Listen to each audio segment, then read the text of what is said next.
Setiap hari, jutaan orang Indonesia mengandalkan rice cooker untuk menyiapkan makanan pokok mereka. Alat yang tampak sederhana ini menjamin nasi matang sempurna, pulen, dan tidak gosong. Tapi bagaimana rice cooker tahu persis kapan nasi sudah matang dan kapan harus beralih ke mode penghangat? Jawabannya terletak pada satu komponen cerdas yang berfungsi sebagai otak alat ini. Mari kita bedah tuntas cara kerja dan semua komponen rahasia di balik penanak nasi Anda. Inti dari cara kerja rice cooker adalah penggunaan suhu air mendidih yang stabil dan prinsip fisika sederhana. Saat Anda menekan tombol cook, sirkuit listrik mengalirkan daya ke elemen pemanas yang terletak di dasar bodi utama. Elemen pemanas ini mengubah energi listrik menjadi energi panas. Panas kemudian ditransfer ke panci bagian dalam yang berisi beras dan air. Proses penanakan dimulai dengan memanaskan air hingga mencapai titik didih, yaitu sekitar 100 derajat Celcius. Pada suhu ini, air akan menguap dan panasnya diserap oleh butiran beras, mengubah pati di dalamnya menjadi lunak. Inilah yang membuat nasi matang.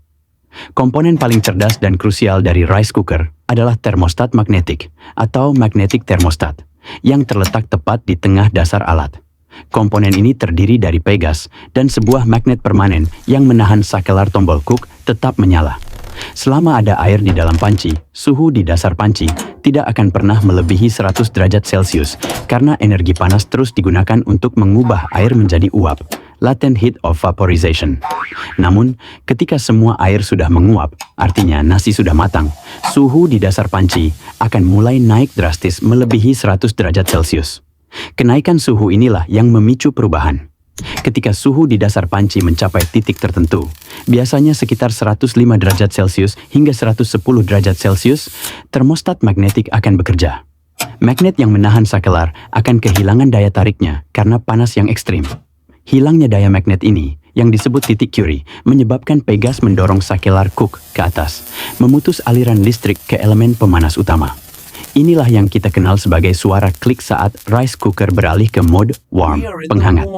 Listrik kini hanya dialirkan ke elemen pemanas sekunder di bagian samping dan tutup, yang menjaga suhu nasi stabil di sekitar 60 derajat Celcius hingga 70 derajat Celcius. Ini mencegah nasi menjadi dingin atau basi, namun tidak lagi memasaknya. Selain motor utama, ada komponen penting lainnya. Pertama, panci dalam, inner pot, harus memiliki lapisan anti lengket yang berfungsi ganda, memudahkan proses pembersihan dan memastikan transfer panas yang efisien ke beras. Kedua, sensor termal tambahan yang biasanya ada di tutup atau dinding samping, yang membantu memonitor suhu untuk penanakan yang lebih presisi, terutama pada rice cooker digital.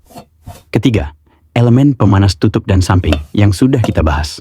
Ini sangat vital dalam mode warm untuk mencegah kondensasi air menetes kembali ke nasi yang bisa membuatnya lembek dan cepat basi.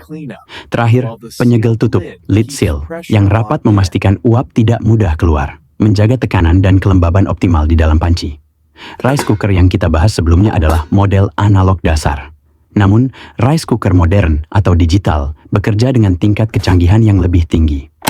Model digital tidak menggunakan termostat magnetik, melainkan mikroprosesor dan sensor suhu digital, thermistor, yang jauh lebih presisi.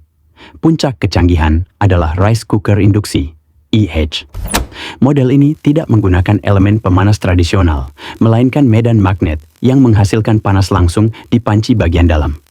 Ini memungkinkan kontrol suhu yang sangat terperinci dan merata ke seluruh butiran nasi. Pada akhirnya, baik model sederhana maupun canggih, prinsip dasarnya tetap sama. Menggunakan air mendidih 100 derajat Celcius untuk memasak dan kemudian mendeteksi kenaikan suhu untuk mengetahui kapan nasi telah siap.